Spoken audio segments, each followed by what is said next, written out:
If you know us and have followed our products, you know we're not big fans of meetings here at Basecamp. They're usually too boring and they take up way too much time.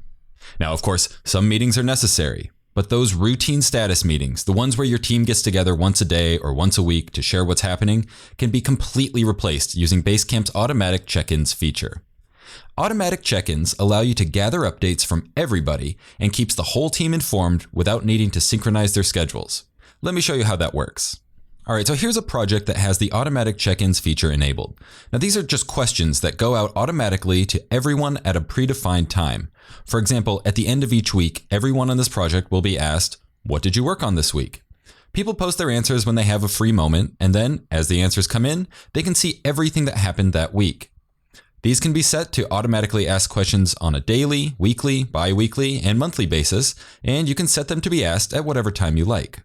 Now the cool part of this is answers aren't just one-way communication. You can also respond to them. For example, Chris posted his answer to what he was up to that week, and Janet responded.